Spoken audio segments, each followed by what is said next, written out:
Exodus 12:12, or people call Shemot, which is Exodus. It says, "For I will pass through the land of Egypt this night, and I will smite all the firstborn in the land of Egypt, both man and beast, and against all the gods of Egypt I will execute judgment. I am the Lord." Now, you go into that, you go verses down. You go to, actually, I'm sorry, here you go. And you go to 23. Exodus 12:23, which I mentioned before. I will put it on the screen. "For the Lord will pass through to smite the Egyptians, and when he sees the blood upon the lintel on the two side posts, the Lord will pass over the door and will not suffer the destroyer to come into your houses to smite you." I'll read that again. This is Exodus 12:23. This is the first time we got introduced to the destroyer. The Heavenly Father said in 12, when I'm gonna go back to it now, if I go back to it, he said, "For I will pass through the land of Egypt." This is the Father saying, talking.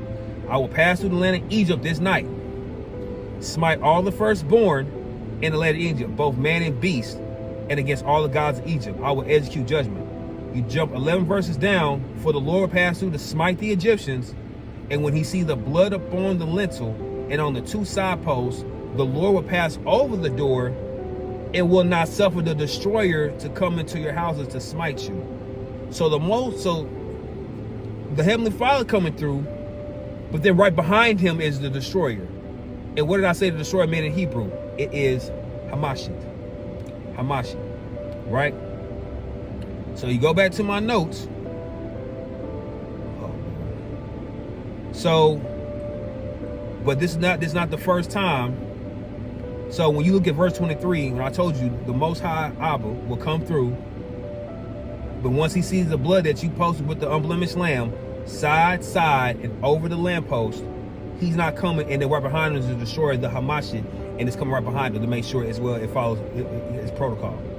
Because it says, and I took the notes, the Most High would not permit the destroyer to enter, restraint, not commission. It's if the destroyer, which is Hamashiach, sees the blood, it's not going in. It's not going into it. It's not going to go in the house and smite everybody in the house, man, beast, child, every firstborn. It's going to restrain because it sees the blood. Okay. Now Genesis 19 or Bereshit 19. Y'all know that is Sodom and Gomorrah. Lot and his wife and his children was warned to get out of Sodom and Gomorrah. There were 6 destroyers. It was 6 Hamashiachs during that time of raining brimstone on Sodom and Gomorrah. Okay, it's the only time you see multiple times the destroyer was, and multiple times. Okay, as well.